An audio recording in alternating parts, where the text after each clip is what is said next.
Wherever you may be in your business, we always have, just the nature of the entrepreneur, we always have a next level. There's always the next thing. We hit the goal and like, all right, what's next? If you're in business, you are setting SMART goals, but what you need is something bigger that pulls you. So you need something that seems unreasonable so that the next 3 steps that I'm going to share make sense to you. Shifting the perspective and being open-minded, because a lot of times business owners are like, no, I've got a plan and I just got to stick to the plan. But there are other ways to see the plan and other ways that we can incorporate a vision into accomplishing your goals.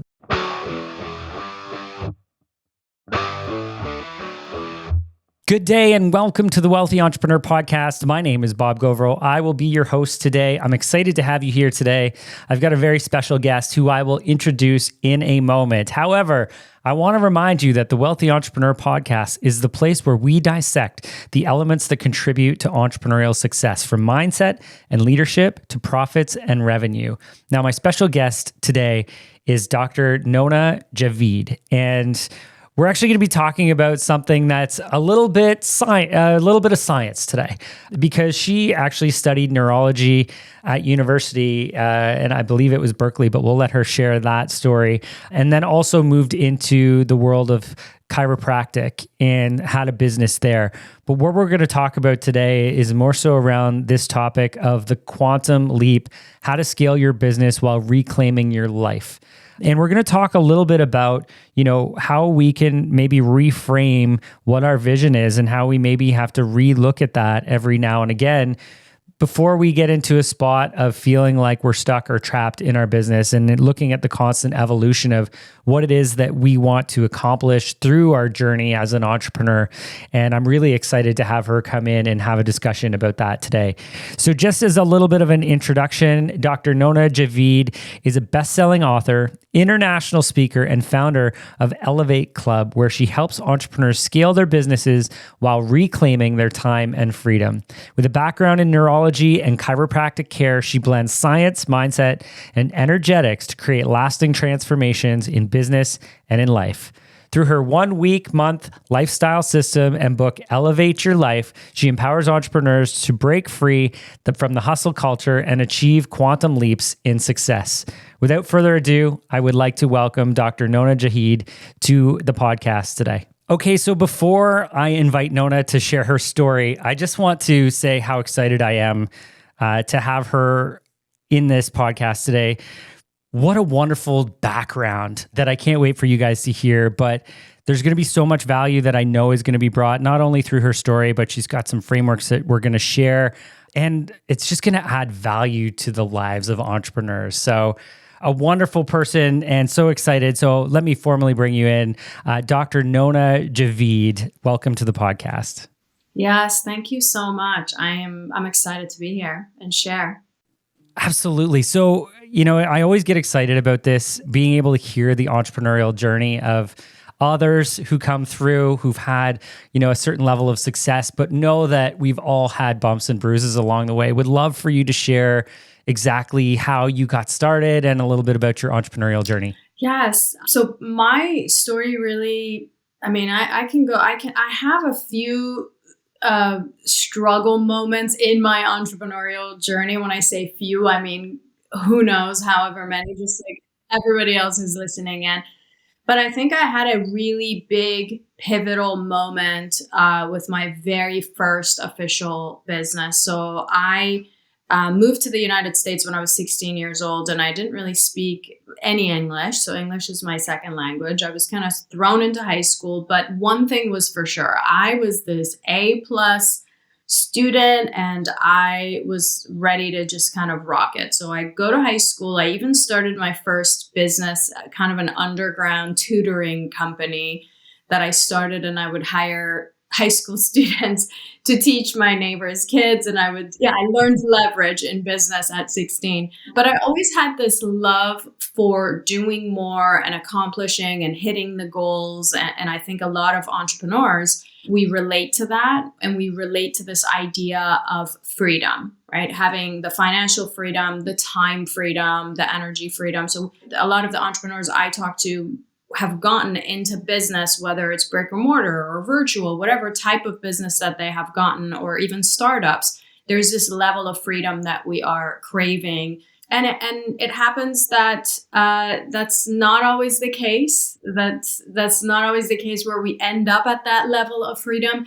And I surely experienced that in my entrepreneurial journey. So I went to Berkeley, I studied neurology, and then I went to chiropractic school and became a chiropractor. So my goal was, I'm going to have this beautiful business that gives me the level of freedom that I'm looking for. So I go and I open up my practice. Shortly after graduation, I did try to work for somebody else. It didn't really work out that well. So here I am, opened up my own practice. 3 years into it, I was doing really, really well. I had coaches that were telling me, the things to do in terms of sales and marketing and communication and all the things. And so I had this practice, this brick and mortar practice that was doing really, really well on paper. And from a personal story side, I was married. I had my very first child. So looking from outside in, my life actually looked pretty good. Pretty perfect. Yeah. Pretty perfect. I mean, that's what you're supposed to do, right? You go to school, you do the thing, you start a business, you get the A's, you start a family, you have a child, and your business is thriving. However, I was actually completely unfulfilled. I remember having this moment where I had just had my son now is 9 years old. So we're talking a decade ago. I put him to sleep. He was an infant at the time. Put him to sleep. I took a phone call with my team members and go over the numbers. Just a very typical day of a CEO day where I wasn't in the office. My office was taken care of. And I remember, Rob, I walked into the closet, I shut down the closet, and I sat there, held my knees, and I started sobbing in the closet because I had this very heavy feeling of how everything I had built around me had actually been trapping me into this life where I wasn't fulfilled. There was no amount of money that was going to bring me joy because I didn't have that sense of freedom. And my personal life and my business life had not been integrating well. So I'd been checking off all these boxes, and to the outside world, to the consciousness of the world, technically I should feel really successful. This is what they told me to do, and this is what I did. And so here I was in the closet and completely feeling unfulfilled, unhappy. I built a business where I was a slave to, instead of having the freedom that I was craving. If I left my business for a long vacation, forget it. I'd have to come back and kind of put some fires out or whatever the case was. And so soon enough, I really realized, as I was sitting in this closet feeling all the feelings, I realized that this business that I had built that was quote unquote successful, and this life that I'd built that was quote unquote successful, was actually more of a self-sabotage. It was grinding me into the ground, and it felt more like a self-sabotage than something beautiful that was supporting people and helping people and giving jobs and whatnot. So I remember in that moment where I made a decision that I was going to do things differently. And I don't mean differently like, let's set another SMART goal, and because that was the usual thing that I had done in the past in my businesses. So I walked out of the closet and I started to write down a version of business and businesses that would be freedom based. And I started to write down the version of life that would be really juicy for me to experience. And I wrote down at the very beginning, I wanted a part-time brick and mortar, so part-time practice that was collecting $1 million. I was going to drop insurance, make some changes in the practice. And then I also wrote down that I wanted to start another company that would generate passive income of another $1 million, which I ended up doing at the time. And then from a life perspective, I wrote some goals. I want to contribute to the world in a bigger way. I wanted to have a bigger impact. I wanted to be in a really healthy, loving relationship. I wanted to travel the world. So I wrote this list of things that seemed completely unreasonable at the time. So the version of me that was sitting in the closet, or the version of me that had built the first business, could not make those things happen at all. They seemed just completely out there. And that's really the very first thing that I teach my students, is having a big, unreasonable vision for your business, for your life. Because if you're setting a kind of goal that is achievable, is measurable, is realistic, does not require a different level of identity for you to get to. It does not require an evolution for you to get to. So long story short, in that journey, I ended up, and this is the scariest part because things were semi-working. I had a good life. So And everybody else would feel that too, right? Like, how dare you? Look at how great you're doing, right? Not necessarily how you feel. yeah, absolutely. And so looking at that, I had to eliminate a lot of things that were quote unquote working. And that became a really big part of the process. So as I moved along in my life, looking back in the past 10 years, I call that a quantum leap because if I had kept doing the things that I was doing, my future was very predictable in business. I would have had some growth. I would have maybe opened up other practices, whatever. But my life and my business is a very predictable future. But because of the decisions that I made and the steps that I took differently than what I had been doing, I was able to quantum leap, create 3 other businesses on top of what I had done, and then tap into some virtual businesses, create more freedom, and then create the life that I wanted to create. But every single one of those required a different version of myself. And so looking back, and this is where I developed the framework, looking back, every single time that I did those, the quantum leaps, if you would, they took exactly 4 steps to get there. 100%. Well, and I want you to share those in a minute, but I want to share a similar experience that I had. Now, it wasn't necessarily on the, reconsidering, life and what it meant, but I know I went through an acquisition a few years ago where we brought on, 20 to 30 team members, and they were all remote. We were trying to learn how to incorporate our business into the online space and learn from that sort of environment. And I remember having very similar, I need to reinvent myself conversations of, I'm not the leader that this business needs right now. I need to understand what that leader looks like, and I need to come up with a path of how I get there as fast as possible, because otherwise it's not going to work. And I remember having to reinvent myself in that capacity, and it was really challenging. So I know when you have to look in the mirror and go, this is not what I wanted, and this is not going to work going forward. We need to reinvent. It's a scary moment for people. And I would challenge that most entrepreneurs on their journey are going to have some moment of reflection where they go, either this isn't working, it's not what I signed up for, or I need to change who I am if I want to get to another level. So completely appreciate that story. Can feel that emotionally, that hits home. It probably hits home for everybody on how we get impacted along this journey. But thank you for sharing that. It's incredible. Before we get into maybe looking at what that framework looks like, I know, and this maybe ties into some of your story as well, the work-life balance as a CEO, is really challenging. And I know I tell some of my junior team, that there were many nights annually, especially during a busyness of a personal tax season, that I wouldn't go home. Like I would work straight through, and they can't even believe that was a thing. And I'm like, it wasn't that long ago. I've been doing this for 18 years, but we're talking in the last 3 to 4 years that has still happened every now and again, and it's not good. So what are your pieces of advice or guidance on how we can scale our business without burning out as a CEO?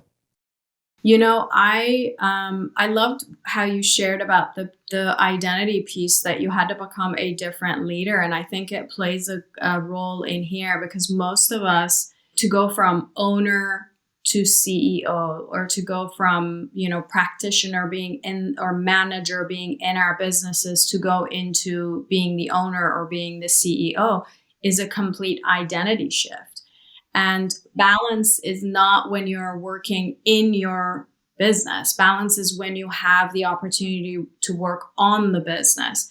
And that in itself is a complete identity shift. Now, most people that are listening to this, I would say almost everybody I've ever talked to, including myself, we were told to work hard, to be successful. I mean, we were told money doesn't grow on trees. We were told that in order to accomplish any level of meaningful success, you have to struggle. The hustle culture is extremely strong. And trust me, I've been there too.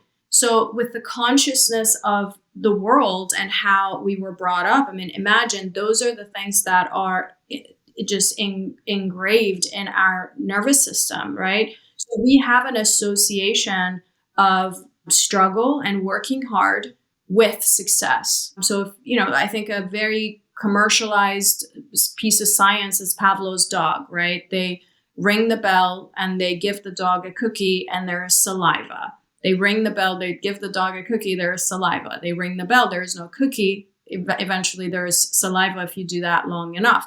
So what does that mean? And how does that relate to entrepreneurship? Is that those are the nerves that are running together, that have wired together. That's why there's saliva without the cookie every single time, because the neurons are working together now. So for the typical entrepreneur, these are the nerves that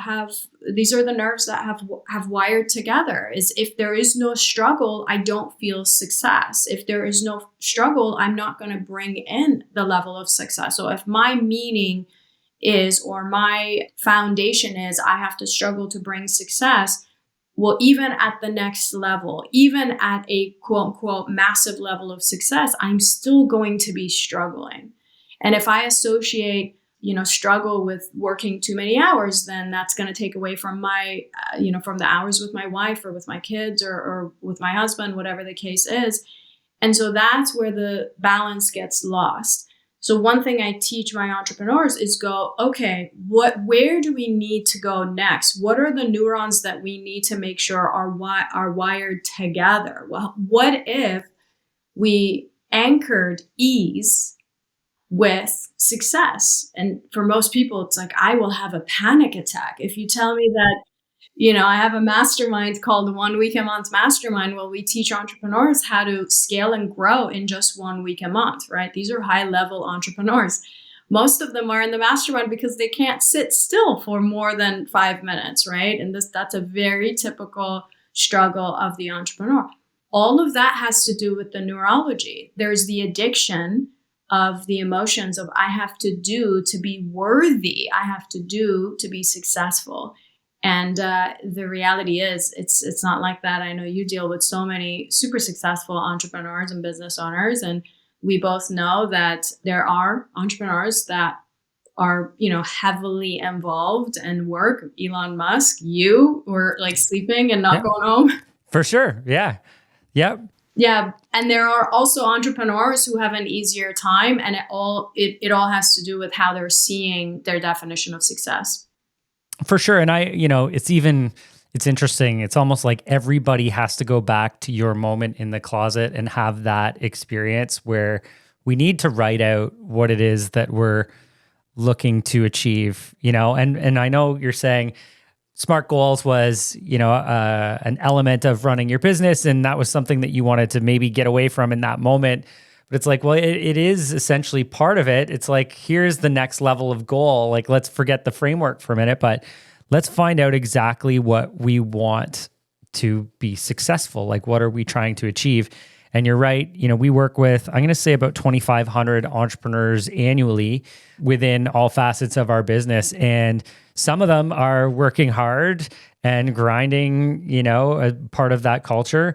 And some are not, some have found ways to really leverage assets, and maybe those that are working maybe less hours are finding ways to digitize and automate a lot of things, and it's completely possible, right? So what is it that people are wanting? And I think we have to be clear on that in order to get to where you want to go. So yes, I love that. That makes sense. Tell me more about your event that you have, where you have entrepreneurs out there and you're focusing on this. Yeah, we host about 3 to 4 retreats every year. And the focus of the retreat is really retraining the nervous system of the entrepreneur to find safety and regulate to the next level that they have for their business. So wherever you may be in your business, we always have, I mean, just the nature of the entrepreneur, we always have a next level. There's always the next thing. We hit the goal and we're like, all right, what's next? And the first thing that needs to happen is the nervous system has to find safety in that. So what you were doing in shifting the identity or recognizing I have to become a completely different kind of leader to kind of take over this, all of that has to do with my nervous system has to feel safe in this next level leadership. Otherwise, I'm going to self-sabotage back to where I was. So I use tools, and obviously it's an immersive experience. So we have, depending on the retreat, if we've done it in Tulum, we do it in the United States. Next year, we're going to Rome, but it will always be immersive. It's like 3 days of rewiring the nervous system to that next level. And a lot of it is vision casting, that next level, unreasonable, dreamy life business that we are looking to get to. I'm a little bit envious of your time spent studying neurology. The human brain is just something that I wish, like I dive into every area that I can, but I just never had the ability to really jump in and understand how these things work. And, super powerful to work with people like you who understand how to help people break through in that way. And what a very impactful sort of event that you have. Congratulations on that. That's really exciting.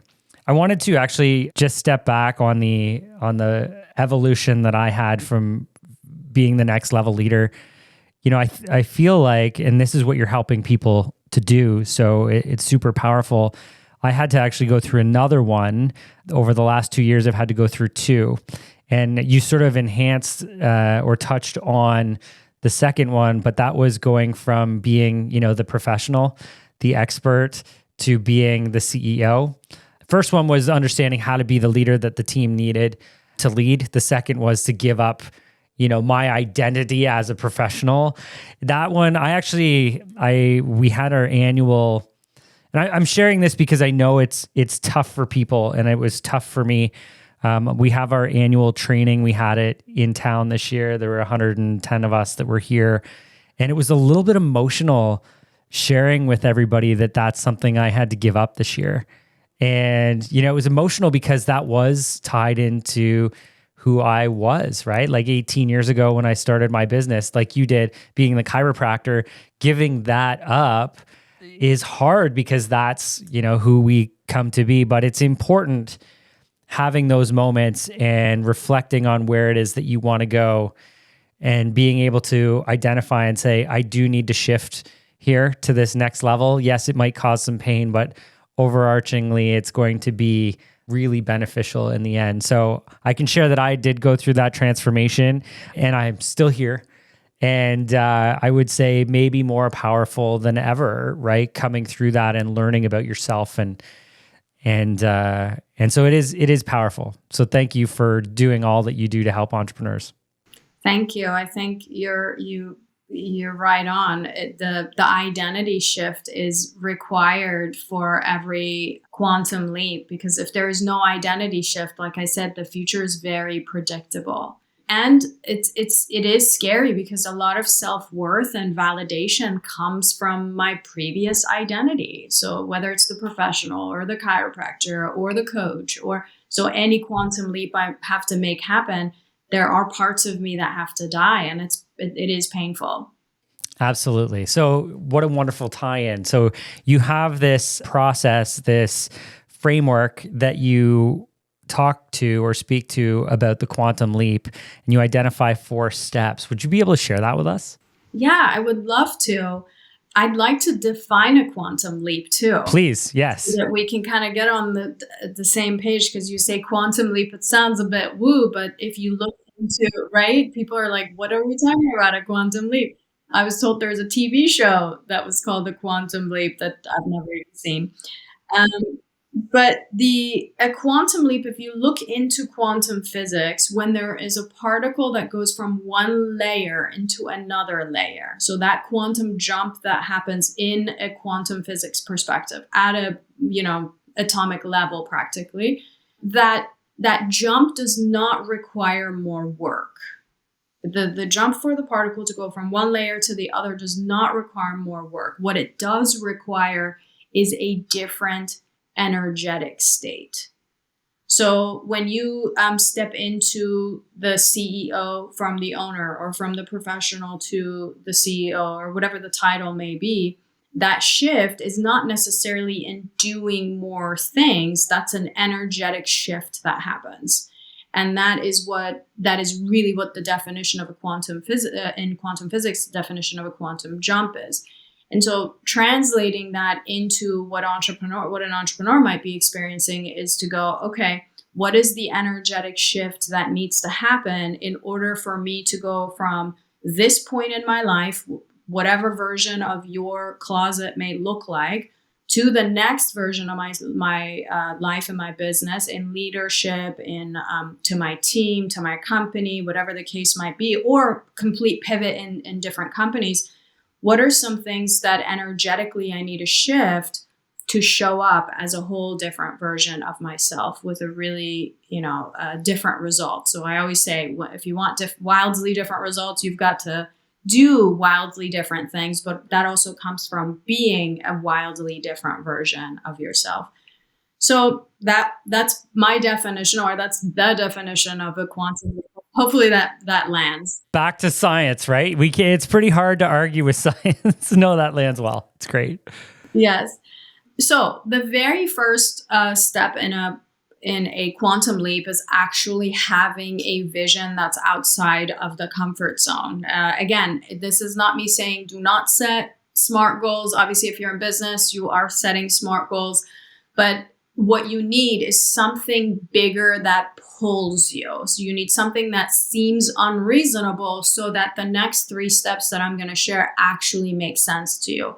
Now, that next level vision that you may have for your business or your life, it only seems unreasonable from where you are sitting. So, who you were, Rob, in your old identity as the professional, if all these other things hadn't unfolded, that next level would seem so unreasonable, which is exactly why we set a vision that's unreasonable.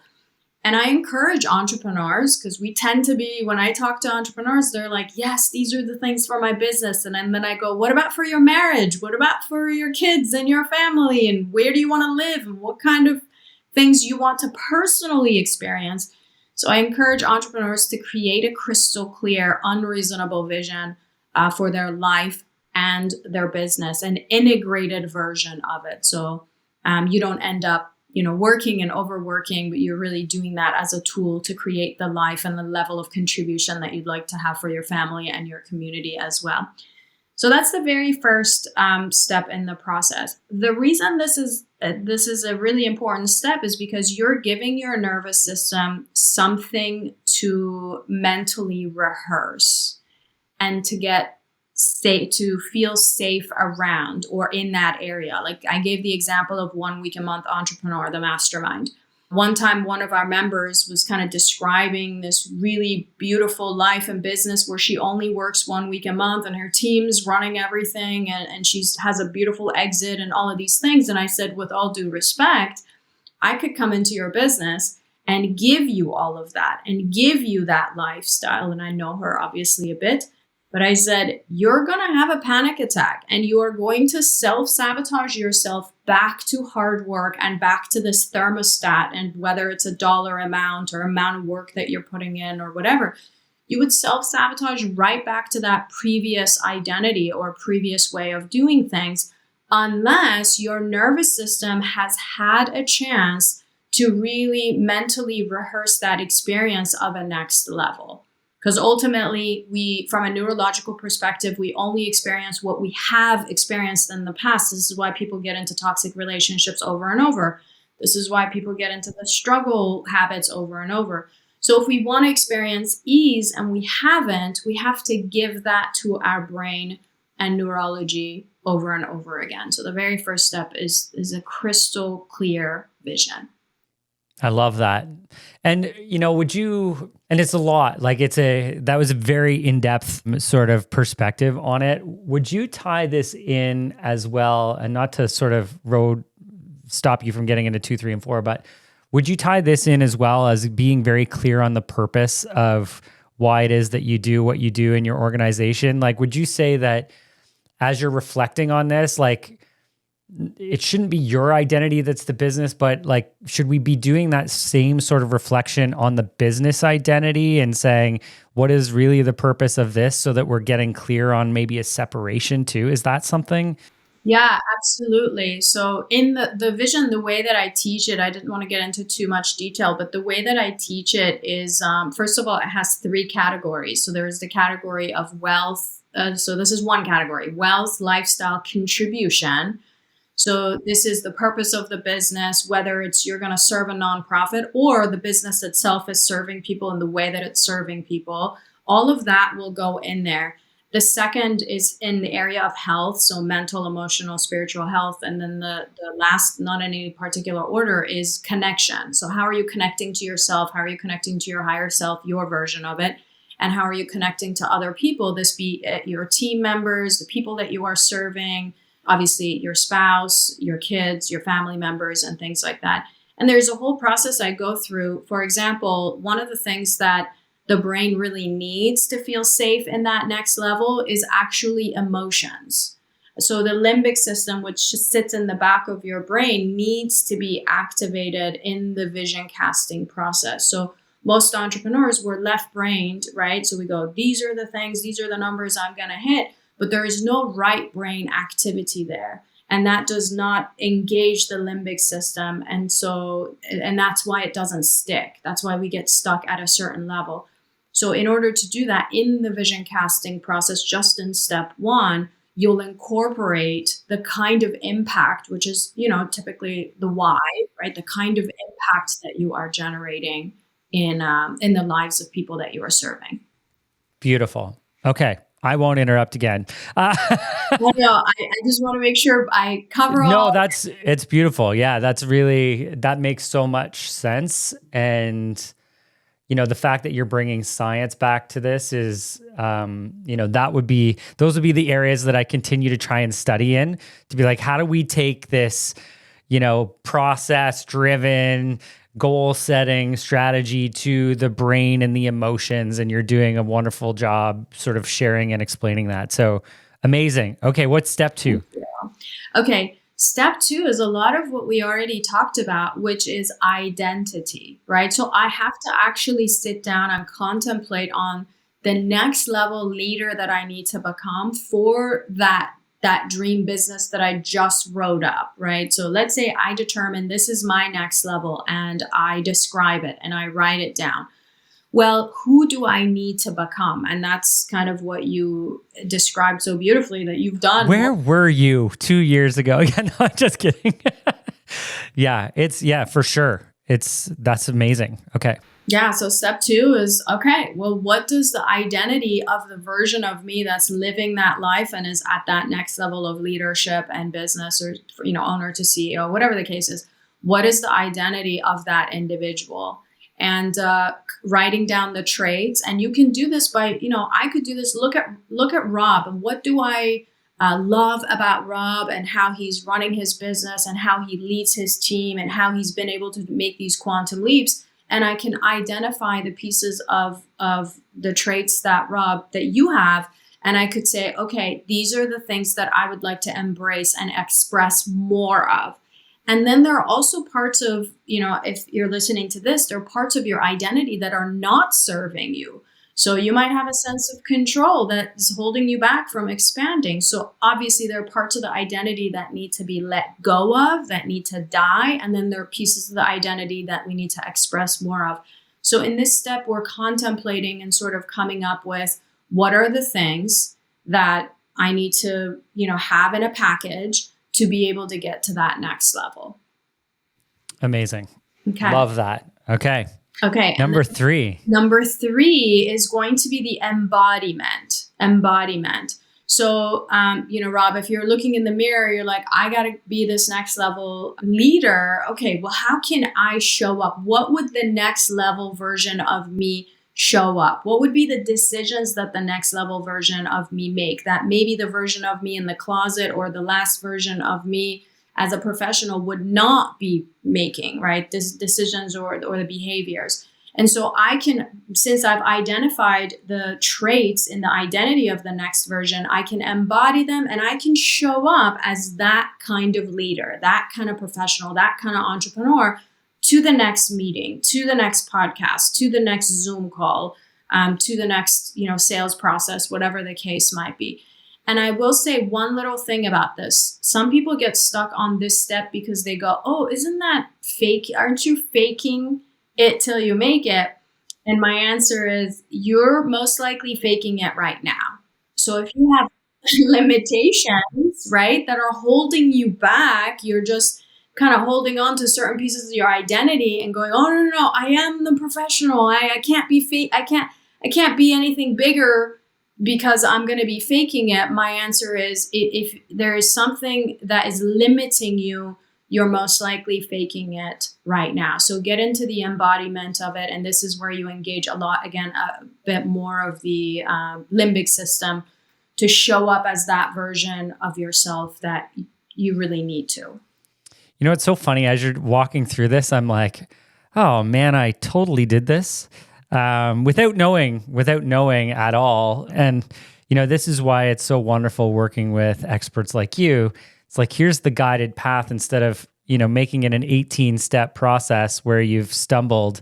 Now, highlighting the key areas that you need to focus on. And this was one for me. And I know at a massive focus of saying, how do I get more energy, strength, power, health for me personally, so that when I do show up, that I show up 100% every day. And I know there was a huge transformation for me and my commitment level to my own personal fitness and health to show up as that leader, to be like, I am, I'm ready, I'm prepared, as one form of embodying that form of leadership. Not that I'm not going to be tired. I'm not going to be, out of shape. I'm not going to be sick. I'm going to show up in a way where I can be physically at my best so that I can be as supportive as possible. So you talking through it, I'm going, geez, I was making conscious decisions and I didn't really understand the implications of it. So wonderful. I love that so much. Yeah, thank you for saying that. Yes, because your identity drives your behavior. If you are identifying with a fit individual who is healthy, who is leading a big team, who is doing great things, well, then your behavior is going to show, which goes into the embodiment. And then, of course, the last step, which is taking unreasonable action. And so when I first say that, people are like, what do you mean? And what I don't mean is, don't go make, if I may say, stupid decisions, right? The unreasonable actions don't mean making stupid decisions. It means making decisions based on where you are headed.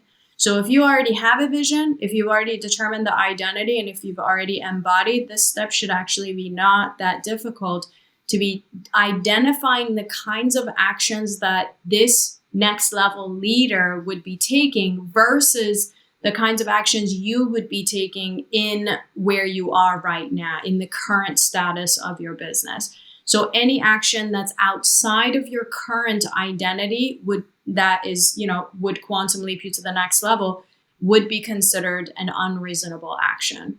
So, and I love this. This is beautifully laid out. When you think of the unreasonable action, the first thing I was thinking about as I'm, processing all of this is Atomic Habits, right? Thinking of that book. And now, is this unreasonable action like forming new habits to make sure that these new habits and how you show up for yourself are contributing to who you are and what your vision is? Is that, like, I'm just trying to think of actionable items from this too. Is it focusing on, here's the steps, here's the things that you need to do?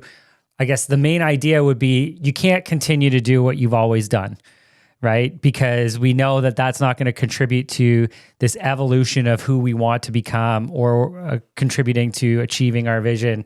So we've got to find ways to start putting our steps forward towards achieving this. And, habits was the first thing that sort of came to mind. Is that aligned with what you're speaking to? A little bit, but I'll expand on that if I may. So atomic habits actually makes a lot of sense from a nervous system perspective, because if you are defining like success in health, like for me, it used to be I have to go to the gym 5 days a week and I have to eat lean and clean every day, take the vitamins, drink the water. I have to do all of these things to be successful in health. That was my definition.